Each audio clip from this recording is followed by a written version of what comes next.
Je pense que vous avez tous entendu parler de la polémique dans laquelle je suis depuis quelques jours. Je tenais à m'exprimer, je vais m'exprimer qu'une seule fois. Il y aura plusieurs parties parce que je vais oublier aucun détail pour vraiment raconter l'histoire comme elle s'est réellement passée.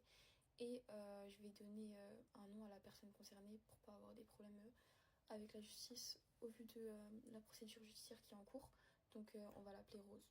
Donc je vais vous raconter l'histoire dans un ordre chronologique. Il y aura plusieurs points importants.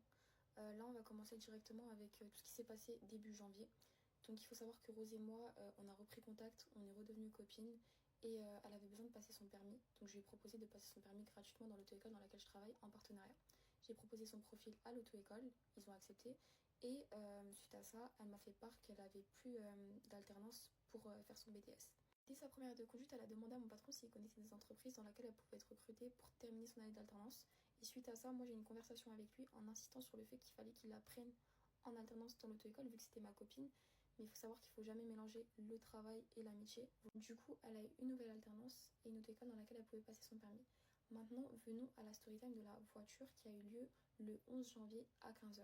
Déjà, il faut savoir que ce jour-là, on n'était pas censé faire de TikTok, de Snap ou de je ne sais quoi. On était seulement toutes les deux dans cette voiture-là. On parlait de tout et de rien. On a eu une conversation limite de 2 heures parce qu'elle devait avoir une heure de conduite qui n'a pas eu lieu.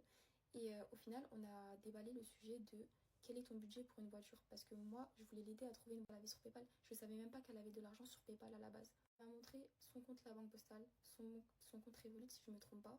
Et elle m'a dit l'endroit où j'ai le plus d'argent, c'est ni l'un ni l'autre. Sachant que le détail par rapport à ma mère, parce que c'est bien beau de parler de ma mère, etc., de mentir sur elle, de tout mélanger par rapport à elle alors qu'elle a absolument rien à voir. Et j'ai même les conversations, je vais tout vous mettre à chaque fois. Ma mère, elle m'a appelé parce qu'on avait une conversation avant que je puisse avoir la conversation avec elle. On parlait d'un truc super important.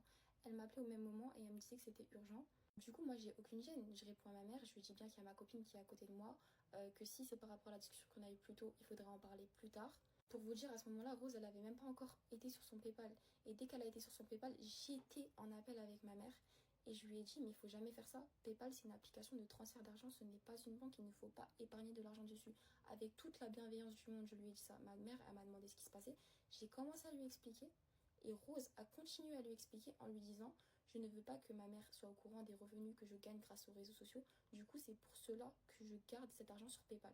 Et ma mère, avec toute la bienveillance du monde, encore une fois, elle lui a juste dit, mais fais comme Marlène. Elle a un compte en banque Boursorama, elle a toujours eu ce compte en banque-là. Ça a été son compte jeune jusqu'à du coup sa majorité. Fais pareil. Et voilà.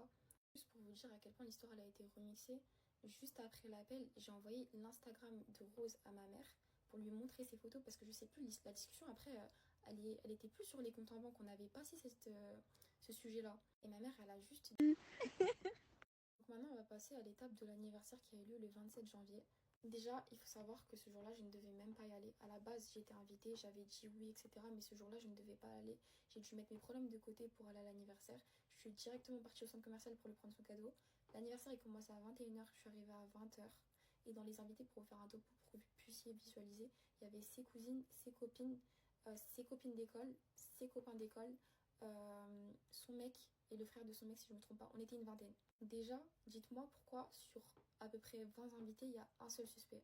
L'anniversaire, il se passait hyper bien, mais aux alentours de 2 heures, si je ne me trompe pas, Rose, elle a commencé à être bourrée, parce que c'était la première fois qu'elle buvait de toute sa vie entière. Et il faut savoir que dans les copines, il y a une fille que moi, je connaissais aussi de l'auto-école. Elle, on va l'appeler Lune. Et Lune, c'était en réalité la seule personne que je connaissais là-bas. Du coup, je restais plus avec elle qu'avec les autres. Et vu qu'aux alentours de 2 heures, elle commençait à être vraiment pas bien, son copain nous a demandé à Lune et moi si on pouvait s'occuper d'elle. Il l'avait déposée dans la chambre du haut, ce qui a été fait d'ailleurs. Petit détail, durant l'anniversaire, tout le monde avait le téléphone de Rose en main, que ce soit pour faire un vlog, pour faire des snaps, pour tout. Vous avez sûrement dû voir la vidéo où Rose est allongée sur le lit et que je parle en filmant avec son téléphone et que je dis oh Master t'es fatiguée, tu t'es endormie maquillée, j'ai envie de te démaquiller, tu verras cette vidéo demain, etc. Cette vidéo elle a été faite sans arrière-pensée. Pour vous le dire, cette vidéo a fini dans sa story privée le lendemain matin.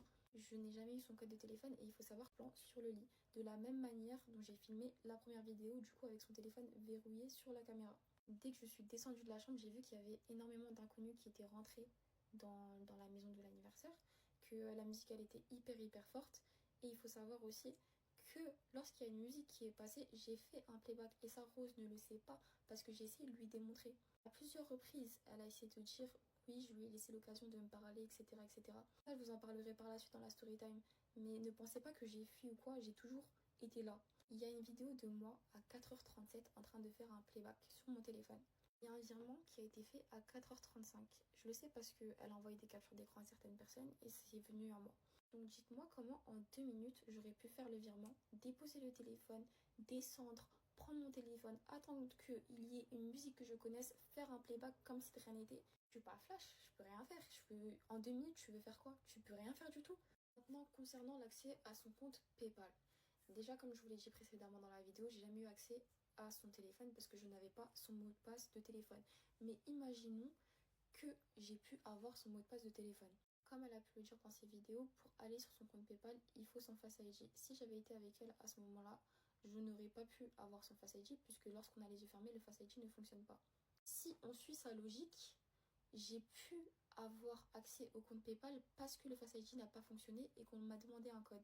J'ai fait le test tout à l'heure. Il y a des informations qui sont requises à partir de 1 000 € par client et à partir de 2 000 € sur un mois calendaire. Si vous ne savez pas ce que c'est qu'un mois calendaire, je vous mettrai la définition juste là. Et si un virement est supérieur à 8 000 €, la personne qui a reçu du coup le virement doit avoir un justificatif. Et si elle ne fournit pas de justificatif, son compte en banque et l'argent sont bloqués. Et comme je vous l'ai dit précédemment, je suis chez Boursorama depuis mon plus jeune âge, depuis mon premier compte en banque. J'ai jamais eu de compte chez la Banque Postale et mon compte il n'a jamais été bloqué parce que j'ai jamais reçu de somme comme celle-ci. Partie 2. Du coup, partie 2 de la story time, 2 semaines après l'anniversaire, j'ai reçu des messages de la part de Rose qui me disait qu'elle s'était fait voler. Au départ, je pensais qu'elle s'était fait voler 12 000 €. Enfin, de ce qu'elle m'avait dit, de ce que j'ai compris, elle s'était fait voler 12 000 €. Dites-vous que dans sa story privée, elle avait mis une photo du commissariat et j'avais complètement zappé l'histoire et je pensais qu'elle s'était fait agresser. Du coup, le premier réflexe que j'ai eu, c'était d'envoyer un message à son copain puisque elle ne répondait pas. Je lui ai demandé s'il était avec elle, si elle allait bien. Comme j'ai un ami qui travaille au commissariat de police, j'ai dit à son copain que j'avais une personne qui pouvait potentiellement l'aider.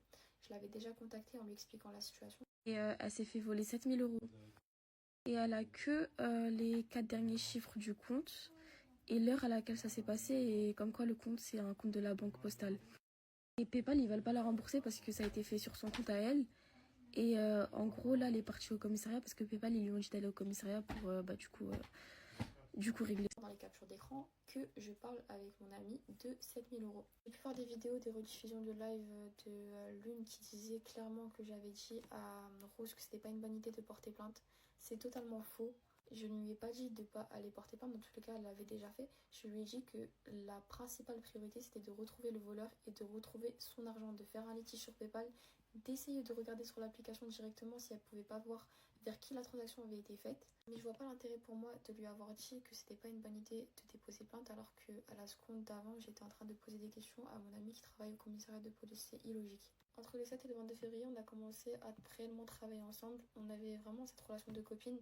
Je venais la chercher, je la déposais chez elle, on mangeait ensemble, on faisait tout ensemble. Sauf que comme je vous ai dit précédemment, il ne faut jamais mélanger les amis et le travail. Il faut savoir que j'ai même été contactée par son copain pour régler leurs histoires de couple. Mais bref, ça c'est une petite parenthèse. Le 22 février à 16h30, je lui ai envoyé un message parce que j'étais en conduite avec une élève et un moniteur en lui demandant de faire les vidéos avec le patron pour pas avoir à terminer plus tard. Lorsque je suis arrivée à l'auto-école à 17h, il n'y a rien qui avait été fait.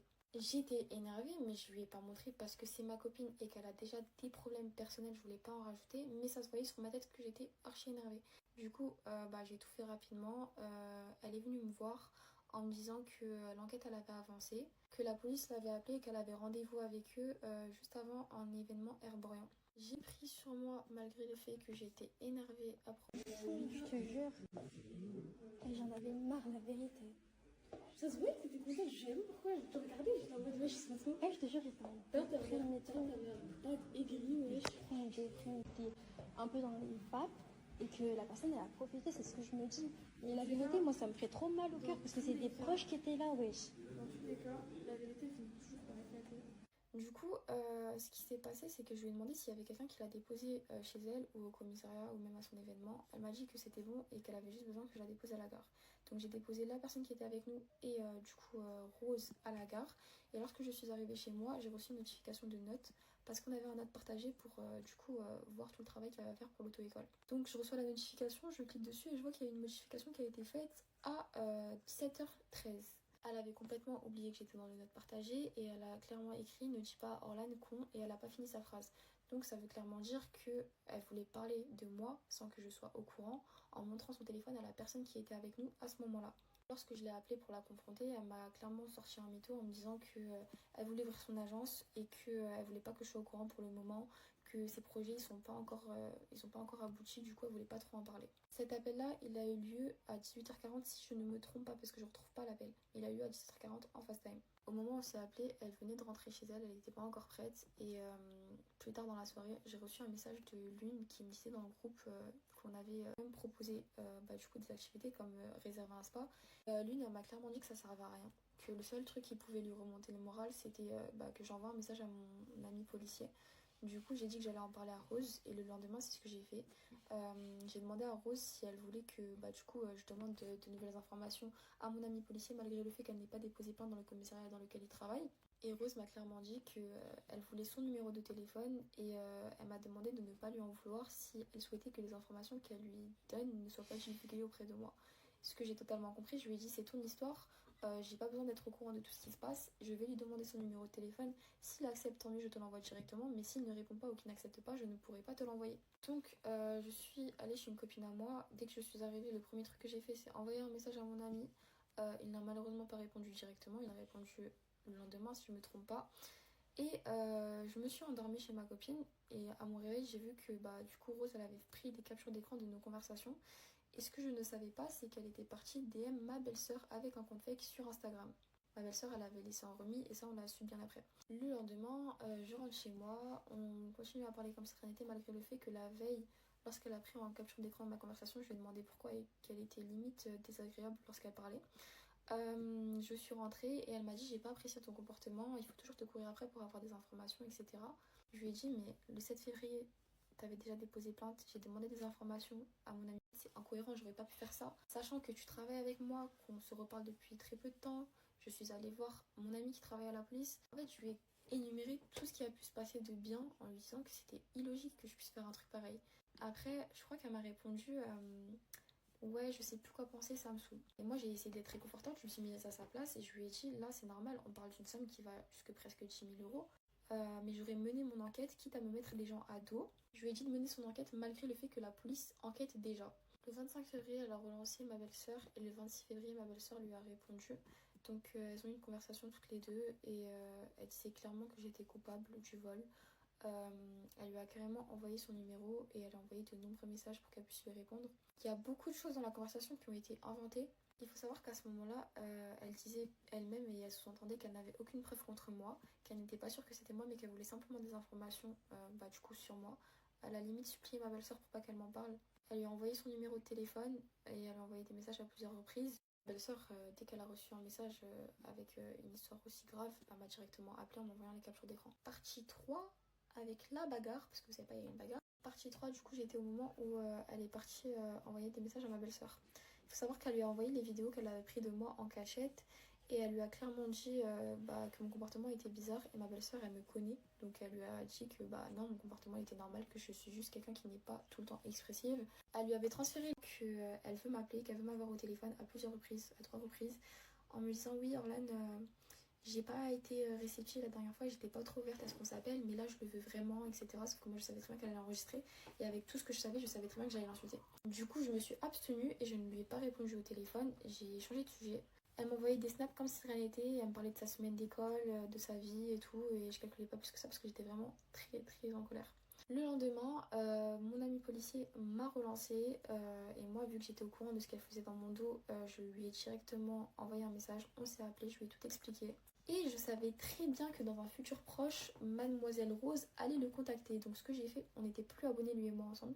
Ce que j'ai fait, c'est que je me suis abonnée juste pour voir jusqu'où sa folie irait. Quelques jours plus tard, je suis à l'auto-école et je reçois un message de mon ami policier qui me dit qu'elle lui a envoyé un message avec le même compte fake avec lequel elle avait contacté ma belle-sœur. Lui, vu qu'il était au courant de la situation, il voulait pas trop coopérer avec elle. Il savait pas à qui il avait affaire. Il était très froid avec elle. Elle a commencé à lui parler de payer un de ses collègues pour avoir des informations concernant l'enquête. Elle a commencé à lui poser énormément de questions, en lui demandant dans quel commissariat il travaillait, etc. Elle a fini par dire qu'en gros c'était un faux policier. Il lui a envoyé une preuve, du coup, une photo de lui avec son gilet pare-balles sans sa tête, genre juste coupé là si je me trompe pas. et elle a pris en capture d'écran et lui il a bloqué. Suite à ça, elle m'a envoyé des messages à moi hyper énervée en me disant oui, on arrive au jour de la bagarre qui a eu lieu le 13 mars. Il faut savoir que toute la journée j'étais en conduite avec les élèves et que je ne l'ai pas vu, que ma voiture était garée à l'auto-école et qu'à 17h j'ai déposé des affaires à moi dans ma voiture. Elle est venue me voir en me demandant si on pouvait parler. Je lui ai dit que j'avais pas terminé ma journée de travail mais que si elle voulait discuter après, il n'y avait pas de souci. Elle a commencé à devenir agressive et là le patron est intervenu parce que je lui ai dit limite j'ai pas envie de parler avec toi, dégage quoi. Le patron est intervenu, il était déjà au courant de l'histoire parce que je lui avais fait part de ma version des faits. Je lui avais dit que je voulais pas avoir de conversation avec elle puisqu'elle faisait des coups de vis dans mon dos et que ça m'énervait. Et suite à ça, il a essayé de nous raisonner en me disant d'avoir une conversation, de pas en venir aux mains, etc. Et elle a commencé à jurer sur tout ce qu'elle avait qu'elle allait pas en venir aux mains. On s'est un peu éloigné de l'auto-école, elle est venue avec Lune et je lui ai dit là cette conversation elle doit avoir lieu entre toi et moi, pas entre toi, Lune et moi. Et elle m'a dit que du coup Lune elle était à l'anniversaire et qu'elle était concernée, du coup elle viendrait toujours à la conversation. Pas de problème. Sauf que moi, je sentais la patate arriver. J'ai commencé à enregistrer, du coup j'ai un enregistrement de 10 minutes de la bagarre. Elle a commencé à me parler et elle a commencé à m'agresser en me disant en fait je sais que c'est toi qui m'as volé et le pire dans tout ça c'est que tu fasses rien pour m'aider. Je lui ai clairement dit que je l'avais pas volé. Je lui ai dit t'as des preuves que je t'ai volé, ça tourne au ridicule.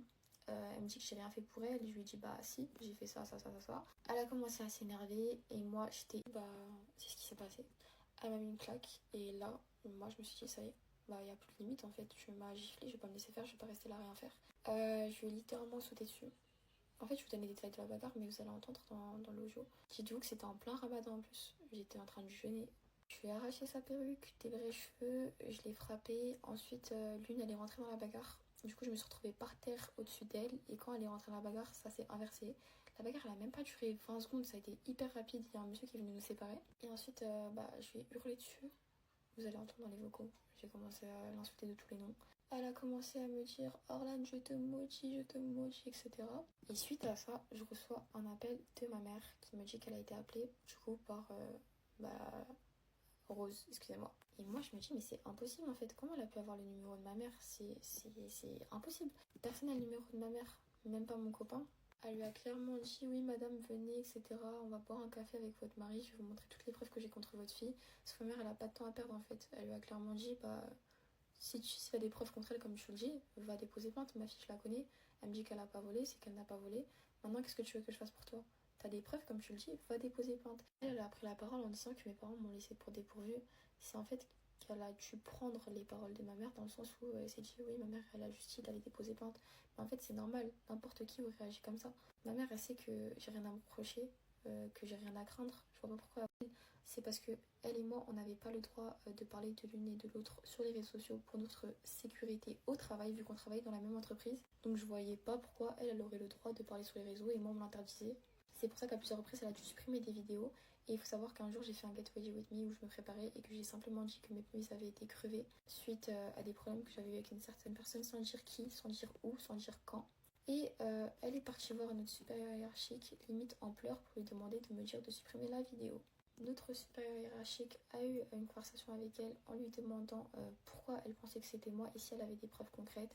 Elle disait qu'elle pensait que c'était moi parce que les gens lui avaient dit que c'était moi et qu'elle avait des preuves et que c'était des photos en gros de moi à l'anniversaire avec son téléphone en main. Sauf qu'il faut savoir que son téléphone je l'ai eu en main sûrement pour regarder des photos qui avaient été prises de moi. J'étais toujours entourée et le seul moment où j'ai pas été entourée c'était pour prendre les vidéos dont je vous ai parlé dans les parties précédentes. La supérieure hiérarchique lui a dit que c'était clairement pas des preuves, que des preuves c'était des aveux de ma part ou une vidéo où me voyait faire le virement ou même une capture d'écran qui prouvait que c'était bien mon compte. Ce qu'elle ne sait pas c'est que suite à tout ce qui s'est passé, mon patron m'a demandé de rester chez moi et que je serais payée comme si je travaillais, donc je voyais pas l'intérêt de venir à l'auto-école. Je n'ai en aucun cas fui. Je vais faire la partie 4 et ça sera la dernière fois où je parlerai de cette histoire. Dernière partie de la story time, du 11 au 19 avril j'ai été en vacances avec mon copain et elle savait que je devais aller en vacances avec lui pendant qu'on se parlait. C'est juste qu'elle connaissait pas les dates. Il faut savoir que moi je paye tes ongles. Vous croyez que j'ai pas d'argent, que je suis pauvre, que je travaille pas? Les 600 euros dont elle a parlé là qu'elle gagne par mois grâce à l'alternance, c'est dû au fait que j'ai supplié limite mon patron à ce qu'elle intègre l'entreprise. Tout le monde sait que je travaille, que je suis en alternance et que je gagne aussi de l'argent grâce aux réseaux sociaux. Tous les influenceurs qui se sont permis de parler sans avoir les deux versions, vous contribuez à l'acharnement que j'ai pu subir, parce que c'est pas parce que je suis là, je me montre en mode peace, je vous raconte l'histoire normale que je le vis bien. Je ne fais évidemment pas la victime. Il faut aussi savoir qu'il y a une copine à moi qui a pris ma défense et qu'on lui a proposé 2000 € pour qu'elle arrête de me défendre. 2000 € plus un hôtel avec son copain et des restaurants. Si l'histoire était vraie, demandez-vous pourquoi on lui aurait proposé de l'argent pour qu'elle arrête de me défendre. Vraiment, j'ai oublié de te dire, mais je sais pas si tu sais, mais ils m'ont proposé à mort de l'argent pour que j'arrête de te défendre. À proposé de me faire des pubs, tout ça, de l'argent et tout. Si j'arrête de te défendre et j'arrête de dire que c'est faux et ça. Je sais plus, je crois 2000 ou plus. En tout cas, pas moi. Il faut savoir qu'une copine de Rose m'harcèle tous les jours en masqué, plus de 30 appels par jour. Elle m'envoie des messages sur Instagram et elle a clairement dit que, elle a clairement laissé comprendre que c'était une histoire de buzz. Dans tous les cas, j'ai même pas besoin de trop te dire non, c'est déjà ce qu'on va faire, voilà. On n'a pas besoin de trop parler. Mais quand on a... C'est parce que je savais clairement que j'avais rien à me reprocher. Cette vidéo, c'était clairement sur le ton de l'humour. Au départ, tous les commentaires l'avaient compris. C'est après qu'il y a eu un retournement de situation. J'étais clairement en train de me moquer de la situation. On était en train de m'accuser à tort en faisant 2 vidéos sur moi. Ça fait 4 mois que y a des vidéos qui tournent sur moi avec du coup du mensonge. Et j'allais pas me laisser faire et vaut mieux rigoler de la situation dans ma situation à moi que d'en pleurer. Maintenant, vous êtes tous restés bloqués sur la parole j'ai tout fait quand je dormais. Personne m'a vu rentrer.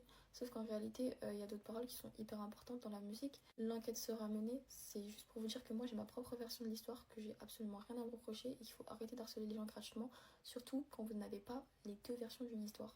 Il faut savoir que suite à cette vidéo, Rose a publié ma tête dans sa story. Elle a juste alimenté mon dossier pour la procédure judiciaire qui est en cours me concernant. C'est-à-dire que le 18 mars, je suis partie au commissariat pour avoir des conseils et savoir quelle procédure je devais suivre. Et on m'a dit que concernant les vidéos qui avaient été faites à mon égard, je ne pouvais pas déposer plainte. Je pouvais déposer plainte seulement pour les violences qui avaient été faites, sauf que comme c'était des violences qu'on s'était faites mutuellement, on aurait juste une remise à l'ordre. Il faut savoir que j'ai été très bien conseillée. On m'a clairement dit que ça servait à rien de déposer plainte parce qu'elle avait clairement pas donné mon nom ou pas mis ma tête sur les réseaux sociaux. Il n'y avait pas de réelle accusation à tort, c'est juste les gens qui l'avaient deviné et je subissais de l'harcèlement comme ça. Sachez que le monde est très petit. Les filles qui veulent faire fuiter mon adresse, le monde est très petit. Ça vous rattrapera et plus vite que vous le pensez. Maintenant, vous avez décidé de croire une personne qui a lâché 2-3 petites larmes sur une vidéo sans avoir le contexte réel de ce qui s'est réellement passé.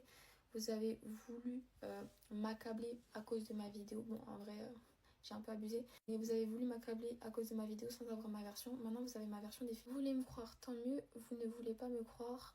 C'est pas vous qui allez trancher, c'est la justice. Cette histoire, elle va se régler en justice au tribunal directement. Et sachez que si ça fait 4 mois qu'elle a planté et que je n'ai toujours pas reçu de convocation, posez-vous les bonnes questions. Avec un dossier de 272 preuves, je vous assure que j'aurais été convoquée dès le lendemain de sa plainte. Maintenant, je tenais à remercier toutes les personnes qui m'ont soutenue malgré le fait que vous n'ayez pas eu ma version. Tous mes amis, j'ai vu tous vos messages, il y en a même qui m'ont fait bien rire, des messages de haine mais qui étaient archi drôles. Je sais pas où est-ce que vous trouvez toute cette inspi-là. Je remercie Parami, Enzo, Melvin, Rania, Gaël, Céline, Dali et Nina. Nina qui m'a soutenue pendant tout ce drama depuis le début. Ceux qui me connaissent et qui me suivent depuis un bon moment savaient que cette histoire était tirée par les cheveux. Et honnêtement, ça me remettra les idées en place en me disant que j'ai commencé les réseaux sans me mélanger. J'ai fait l'erreur de me mélanger une seule fois. Il m'arrive un big drama. J'ai eu un seul drama dans ma vie, c'était un drama de collégien limite. C'était à mes débuts sur les réseaux, c'était un truc de merde. En voyant tout ce qui se passe, en voyant que c'est moi qui l'ai accusé alors que lui il est tranquille. Lui ou elle d'ailleurs. Je vous fais plein de bisous, je ne reparlerai plus de cette histoire. Rose, je sais tes intentions, je sais que tu veux me faire une réputation. T'es parti voir des abonnés à moi en disant qu'en gros t'allais le faire. Fais-le, honnêtement j'ai rien à perdre. Les gens ils savent comment je suis, tu veux me faire passer pour la toxico du coin, fais-le. T'inquiète pas que les répercussions se feront savoir face au tribunal. Bisous.